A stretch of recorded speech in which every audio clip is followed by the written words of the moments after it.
اعوذ باللہ من الشیطان اللعین الرجیم بسم اللہ الرحمن الرحیم رب اشرح لی صدری ویسر لی امری واحلل عقدۃ من لسانی یفقہوا قولی اللہم صلی علی محمد وعلی محمد۔ صاحبان ایمان، مومن مومنات، دعا ہے پروردگار عالم تمام عالم اسلام کو بالخصوص مومن مومنات کو اپنی حفظ و امان میں رکھے۔ خداوند کریم بحق محمد وعلی محمد علیہ الصلوۃ والسلام غزہ کے تمام مظلومین کی نصرت و مدد فرمائے اور ان کے اعداء کو، دشمنوں کو نیست اور نابود فرمائے، آمین یا رب العالمین۔ صاحبان ایمان، اس ویڈیو میں سید ہاشم حداد رحمۃ اللہ علیہ کا ایک بہترین وظیفہ ہے نورانیت قلب کے لیے، دل کو روشن، دل کو منور کرنے کے لیے، اور ایک وظیفہ ہے ان افراد کے لیے کہ جو ہمیشہ کہتے ہیں کہ ہمارے ہاں مال و زر نہیں ہے، دولت نہیں ہے، گھر میں کھانے پینے کے نہیں ہے، اور ہم لوگوں کے آگے ہاتھ پھیلاتے ہیں، سوال کرتے ہیں، ہمیں قرض مانگنا پڑتا ہے، ادھار مانگنا پڑتا ہے۔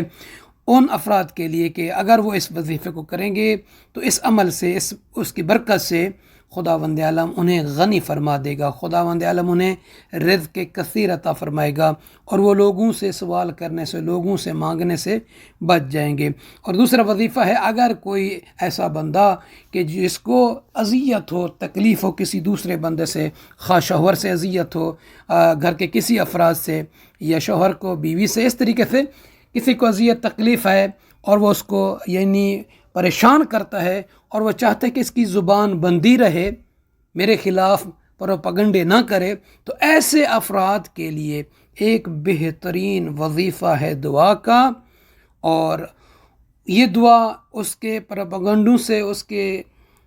زبان بندی کے حوالے سے، دوسرے یہ کہ بغض، کینہ، عداوت، کدورت، دشمنی ہوگی تو اس سے بھی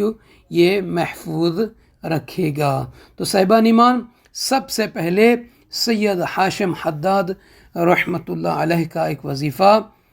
نورانیت قلب کے لیے، جو شخص چاہتا ہے کہ اس کا دل نورانی رہے، تو سید ہاشم حداد فرماتے ہیں کہ علیکم بالاستغفار 70 مرہ، تم پر ضروری ہے نورانیت قلب کے لیے کہ 70 مرتبہ استغفار پڑھو، یعنی استغفر اللہ ربی واتوب الیہ۔ سیدنا کس وقت پڑھیں؟ فرماتے ہیں بعد صلاۃ العصر، نماز عصر پڑھنے کے بعد تسبیح ہاتھ میں لے کر استغفر اللہ ربی واتوب الیہ، استغفر اللہ ربی واتوب الیہ۔ اگر کوئی اس تسبیح کو 70 مرتبہ استغفار کی نماز عصر کے بعد پڑھے تو اللہ تعالیٰ اس کے دل کو روشن اور منور فرمائے گا، وہ ہدایت کے رستوں کو پائے گا اور وہ نیکی کی راہوں کو پائے گا۔ دوسرا عمل یہ ہے کہ جو شخص چاہتا ہے کہ اللہ تعالیٰ لوگوں کے آگے اس کو ہاتھ پھیلانے سے بچائے، سوال کرنے سے بچائے، قرض ادھار مانگنے سے بچائے، تو اس شخص کے لیے کون سا عمل ہے، کون سی دعا ہے؟ وہ یہ ہے کہ یا معطی السائلین، یا معطی السائلین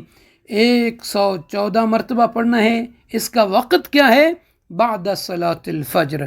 نماز فجر کے بعد، و بعد صلاۃ المغرب، یعنی دو نمازوں، نماز فجر، نماز مغرب کے بعد جو بندہ اس کلمہ کو، یا معطی السائلین کو 114 مرتبہ پڑھے گا، تو فرماتے ہیں کہ من فعلہا، جو یہ اس طریقے سے ان دو اوقات میں یہ ذکر تسبیح پڑھے گا، اغناہ اللہ عن المسئلہ،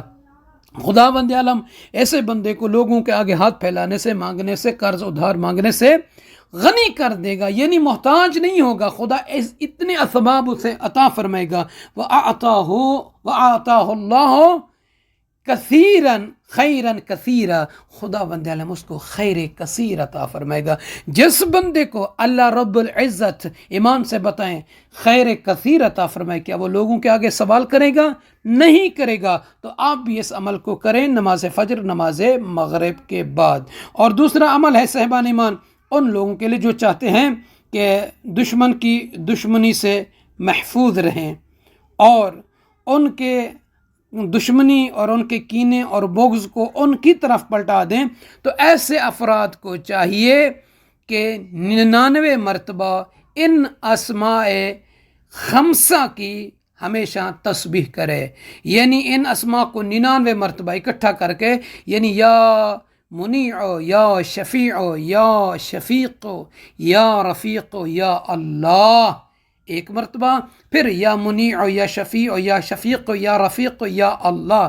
ان کو 99 مرتبہ پڑھے گا تو خداوند عالم دشمن کے کینے سے، دشمن کے بغض سے، عداوت سے ایسے بندے کو محفوظ رکھے گا۔ اور آخری وظیفہ اور آخری عمل ہے ان افراد کے لیے جو چاہتے ہیں کہ کسی کی زبان بندی رہے، ان کے خلاف وہ کوئی پروپیگنڈے نہ کریں،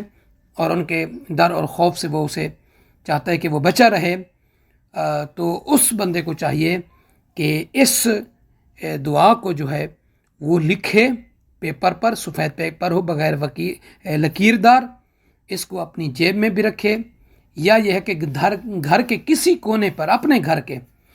گھر کے کسی کونے پر لکھنے کے بعد اس کو جو ہے مٹی کے نیچے دبا کر اس کو بند کر دے اس مٹی کے اندر، اور نظر نہ آئے۔ وہ کیا ہے؟ وہ یہ ہے کہ یہ سامنے آپ کے جو یہ لکھا ہوا ہے اس کو لکھنا ہے، وَلَمَّا سَكَتَ عَن مُوسَىٰ الْغَضَبُ أَخَذَ الْأَلْوَاحَ، یہ آخر تک ہے۔ اور یہ جو اگر مرد ہے، مثلا جہاں پہ فلانا آئے تو وہ لڑکی کا نام لکھے، فلان بن ابن بنت فلانا، تو اس کا نام اور اس کی والدہ کا یہاں پہ وہ نام لکھے گا، اور اس کے بعد